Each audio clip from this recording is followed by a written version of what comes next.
Olá e bem-vindos. Hoje a gente vai mergulhar de cabeça num universo de ideias, assim, bem complexo. Bem complexo mesmo. O tal do gnosticismo primordial. E olha, as fontes são de todo tipo. A gente tem textos de filosofia, crônicas antigas que parecem ficção, sabe? E não só isso, tem manifestos políticos, manuais de parapsicologia, até correspondência pessoal. É um material bem eclético. Exato. A ideia aqui é tentar juntar essas peças todas, que à primeira vista não tem nada a ver, e ver que quadro elas formam. É uma visão de mundo completa e, vou adiantar, bastante radical. E o ponto de partida é justamente uma virada de 180 graus no que a gente costuma entender como religião. Como assim? Uma das fontes principais, um texto chamado A Religião Proibida, já começa argumentando que existe uma gnose primordial, um conhecimento original, puro, que foi sistematicamente caçado e escondido ao longo da história. Ok. E o centro desse conhecimento é uma reavaliação total da figura do Deus Criador. Certo. Vamos começar por aí então. O criador do mundo, que os textos chamam de demiurgo. Normalmente a gente pensa no criador como uma figura boa, perfeita. Mas aqui não é nada disso, né? Nada mesmo. É o oposto. As fontes descrevem esse demiurgo como um ser imperfeito. Imperfeito de que forma? Às vezes com formas de animais, tipo de réptil ou de javali. E a criação dele, claro, reflete essa imperfeição. O mundo não é visto como uma obra de amor. E sim como? Como um inferno engenhosamente construído. Um sistema onde, para viver, é preciso matar. Os animais se devoram, as plantas, tudo. A própria humanidade vive numa competição constante. É um mecanismo de dor. Nossa, é uma visão de mundo incrivelmente sombria.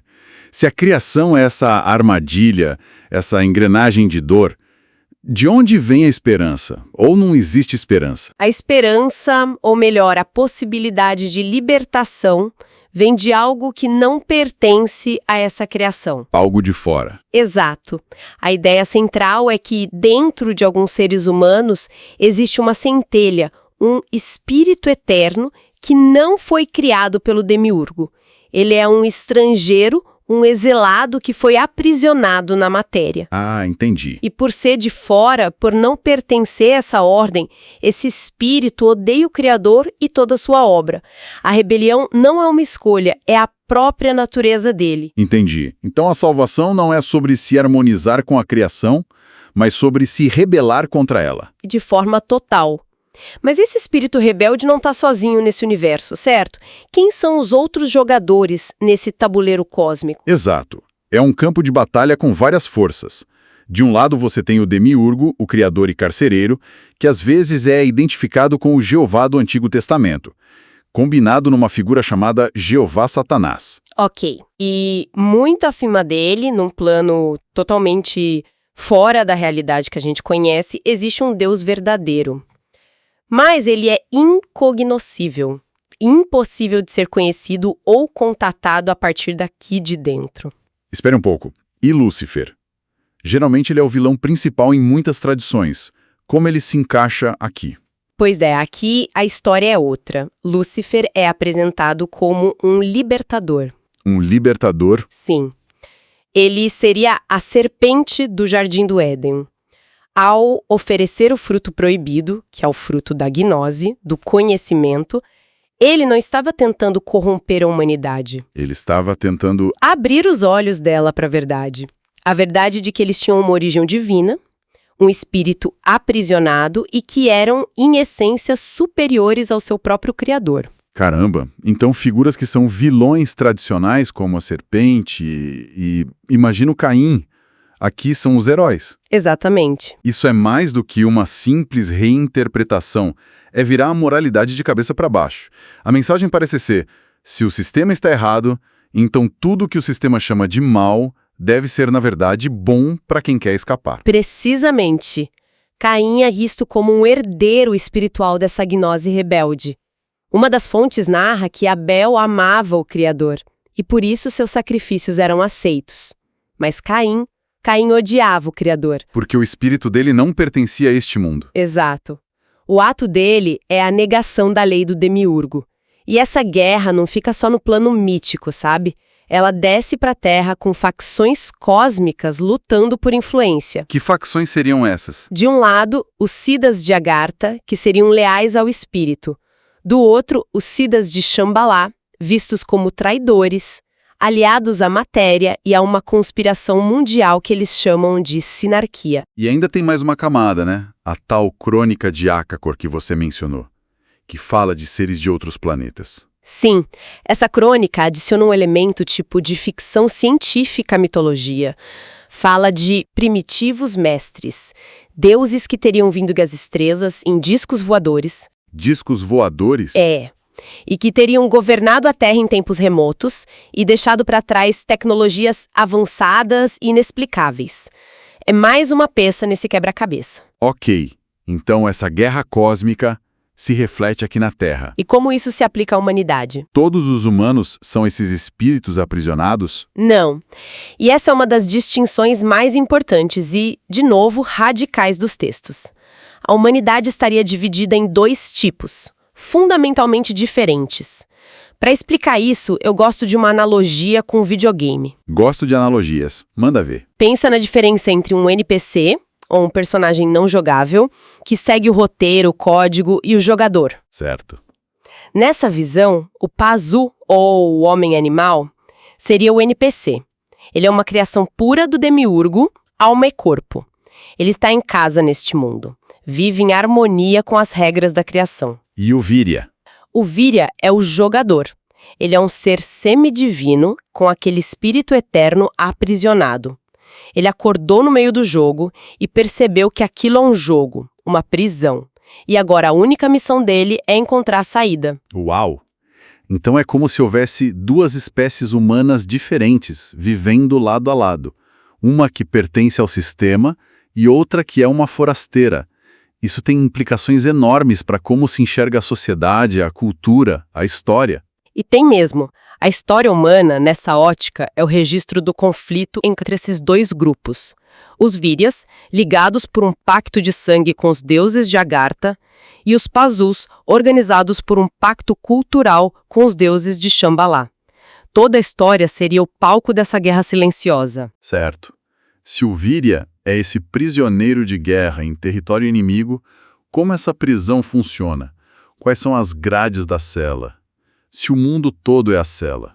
A prisão é tanto externa quanto interna. As fontes a descrevem como um grande labirinto de ilusão, chamado de Maya.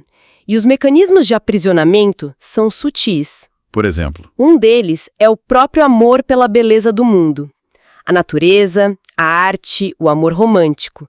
Tudo isso é visto como uma isca para seduzir o espírito. Uma isca? Sim, para fazê-lo esquecer de sua origem e se apegar à sua prisão. Isso é bem radical.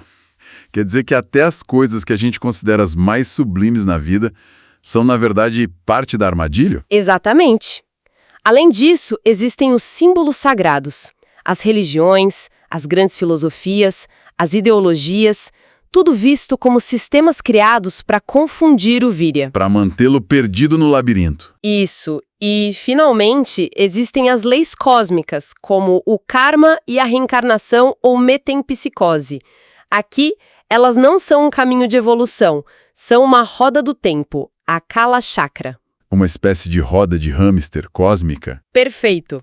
Garante que, após a morte, o espírito seja jogado de volta para dentro da prisão num ciclo sem fim. E essa estrutura toda, esse sistema de controle, tem uma representação aqui na Terra? Um tipo de governo oculto? Sim. O que as fontes chamam de sinarquia mundial. Seria a manifestação política e social do plano do demiurgo. Uma conspiração global que operaria através de sociedades secretas, do sistema financeiro, de tudo, para manter a humanidade controlada e adormecida. Ok, o quadro é de uma prisão quase perfeita. Diante disso tudo, como se escapa? A libertação parece quase impossível. E é por isso que ela não pode ser uma busca passiva de meditação e paz. A libertação é um ato de guerra. Guerra? Crônica de Akakar resume a mentalidade com uma frase poderosa. Que sentido tem para nós a vida se não combatermos? A luta não é um meio para a libertação. A luta é a própria via espiritual. E como funciona essa via de guerra? Qual o primeiro passo? O primeiro passo é o despertar. Esse caminho é chamado de via hiperbórea. O Virya adormecido precisa, através de uma intuição que as fontes ligam ao sangue, sabe? A memória de origem, ele precisa perceber a natureza do mundo. E depois de perceber? Aí ele adota uma orientação estratégica.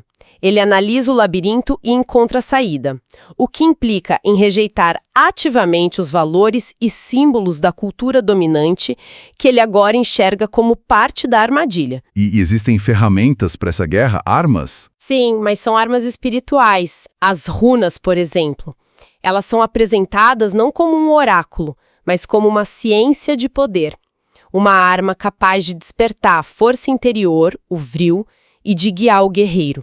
Como chaves para desativar as armadilhas. Exatamente. E os textos também falam de um tipo de yoga, mas parece ser bem diferente do que a gente conhece. Muito diferente. Eles o chamam de yoga marcial hiperbóreo e fazem questão de contrastá-lo com os yogas sinárquicos. Qual a diferença? Enquanto os yogas tradicionais buscariam a união com o divino dentro da criação, o que para eles seria aprofundar o aprisionamento, o yoga hiperbóreo seria uma prática de guerra, de movimento, de poder, para construir uma ponte para fora da realidade criada. E essa mentalidade guerreira tem aplicações ainda mais diretas. Sim. O manual de parapsicologia, que está entre as fontes, é talvez o exemplo mais extremo. Ele descreve técnicas de influência mental, defesa psíquica e até ataques psíquicos. Ataques psíquicos? É. A ideia é que o Virya desperto não é uma vítima. Ele é um guerreiro ativo que pode usar seu poder para agir sobre a realidade, como um soldado num campo de batalha invisível. Ok, é aqui que essa cosmologia aterriza na história do século XX de uma forma muito concreta e, claro, muito controversada. As fontes pegam essa ideia da guerra cósmica e aplicam diretamente a movimentos políticos reais. Como elas fazem essa ponte? Elas interpretam certos eventos históricos como episódios dessa guerra entre o pacto de sangue e o pacto cultural. O peronismo na Argentina, por exemplo, é descrito de uma forma mística. Como assim, mística? Os textos falam de uma ética gnosiológica peronista e apresentam um movimento de Juan e Eva Perón como parte de uma estratégia hiperbórea para tentar libertar a América do Sul da influência da sinarquia. Entendi. E a ponte para o nacionalsocialismo, que é um ponto extremamente sensível. Como as fontes justificam essa conexão? E aqui é importante deixar muito claro que a gente está apenas relatando o conteúdo desses textos, sem endossar absolutamente nada. Claro, a lógica que eles constroem é a seguinte. Adolf Hitler é apresentado como um avatar, uma encarnação de forças divinas hiperbóreas enviado para travar a batalha final contra o inimigo. Certo. E a suástica, que era um símbolo solar antigo, é restaurada na visão deles não como um símbolo de paz, mas como uma runa de guerra girando em sentido contrário para lutar contra o que eles chamam de inimigo planetário e cósmico. E quem ou o que seria esse inimigo? Com a sinarquia e seus agentes terrenos. Os textos apontam explicitamente os judeus e as criações culturais que atribuem a eles, como o cristianismo e o comunismo, como os principais instrumentos do demiurgo na Terra. E eles se baseiam em outros textos para isso. Sim, escritos como os Protocolos dos Sábios de Sião e Roma contra a Judeia são usados como base para essa visão de uma conspiração histórico-espiritual. Então, para a gente amarrar tudo, o que temos é uma narrativa completa, fechada. Um universo que é uma prisão, criado por um deus falho, a humanidade dividida em duas espécies, prisioneiros e guardas, e a história como um campo de batalha, onde a única saída é a guerra total contra a própria realidade. Exatamente. O que é impressionante é a capacidade dessa visão de mundo de construir uma grande narrativa unificadora. Ela pega a mitologia antiga, esoterismo, teorias da conspiração e eventos políticos do século XX e costura tudo numa única e abrangente saga. Uma saga de guerra cósmica. Isso. Dentro dessa lógica, tudo se encaixa. Cada evento, cada figura histórica ganha um lugar nesse drama. E isso nos deixa com uma reflexão final, uma pergunta que paira sobre tudo isso. As fontes são extremamente detalhadas sobre o caminho da autoiniciação, sobre como despertar e lutar, a estratégia, as armas. O foco é total na guerra, na oposição. Exato. Mas isso levanta uma questão que os textos parecem não responder. O que acontece depois da libertação? Se todo o universo conhecido é uma prisão, para onde vai o espírito que finalmente consegue escapar? O que ele se torna? A ênfase é toda na jornada do guerreiro, mas o destino final do vitorioso? Permanece em completo mistério. A primeira é de um professor que eu tinha, que falava o seguinte: as palavras não são impunes, elas advogam a seu favor ou contra. Para uma melhor compreensão deste tema, recomendamos a leitura do livro O Mistério de Belicena Vilca, cujo link de download está fixado na descrição deste vídeo.